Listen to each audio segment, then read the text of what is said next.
What's up, everyone? Welcome back to Letting It Slip with Slick. I'm your host, Slick. And before we begin, let me give credit where it is due. The link to the TikTok clip will be in the description box, so please go follow. Today we're taking a look at a video that's been on my mind since I've seen it. It was a clip on TikTok of a gentleman asking a lady what she thinks about the phrase, "I don't need a man, I want a man."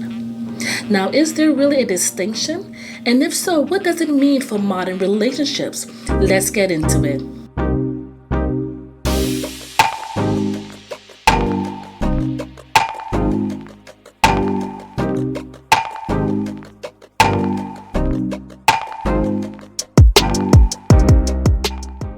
Kira, what do you think of the phrase, "I don't need a man, I want a man"? I think that any woman that says she doesn't need a man has never met a man. Ooh. So when you meet men and you experience them, then you know that you need them. I was raised by my dad. I know I need my dad. I am protected by my brothers. I know I need my brothers. I couldn't do Houston without docs. I couldn't do certain environments without the men in my life. So if you're saying that you don't need men, then you don't know men. Ooh, is that a fair perspective? Yeah, absolutely, because a lot of the women that I counsel, their perspective is based on the limited amount of men that they've been able to engage with that don't have anything to offer outside of wanting to fuck. You know what I'm saying? So when you start to have those type of relationships, you realize I may need my romantic partner in a man, but I also need my community of brothers as well. Ooh, that's ooh. Ooh, child. I was one of those women who carried my picket sign, a banner on my back. I don't need no man.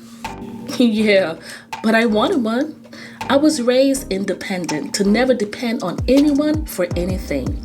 I never had a father figure or a male role model who was there for me and who I could trust. I was taught to be a go-getter.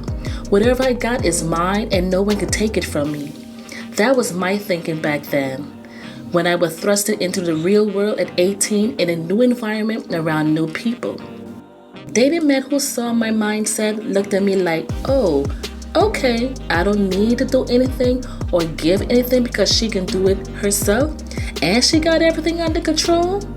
I believed I had everything under control. The problem with that was I was pushing men away who wanted to be there for me and who wanted to be the man in the relationship, but I couldn't trust it. I was too busy proving I could do it all myself and that they wasn't needed. So things started to switch on me. It was like God was trying to say, I can show you better than I can tell you. So now I started to attract men that was needy. They always needed something. They always needed something to eat, somewhere to lay their head. What was told to me is that a woman who can take care of all her bills without asking a man can afford to take care of a man. So when I began to tell them no, now it became a problem, and I was labeled selfish. Men even stole from me. It's exhausting and hard doing it all by yourself. To make a long story short, it didn't benefit me one bit because when things got real tough, there was no man I could have leaned on. There was no one I could have turned to because I ran them all off. But I would be real transparent with you.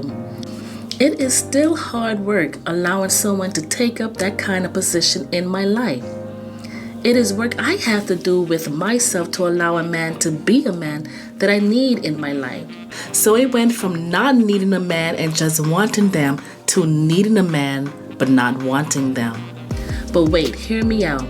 I can say proudly that I do need a man, but at this stage of my life, I don't want one because there is still work I have to do on myself. So I can be a better woman, a better lover, a better friend. A better person who can sit back and let a man lead. But changing your mindset takes time. I want to be able to want and need a man. So when Kira said, when you say you don't need a man, it's because you don't know a man, I agree with her statement. Because I don't know a man in my life that is a leader, provider, and a protector. I truly believe there is someone or people who God will bring in my life who will be a blessing to me. I just have to be ready to receive. Well, guys, that's my 2 cents. Leave your thoughts on this subject down in the comment section. But don't forget to like, share, and subscribe to this channel if you want to hear more commentary. See you in the next video.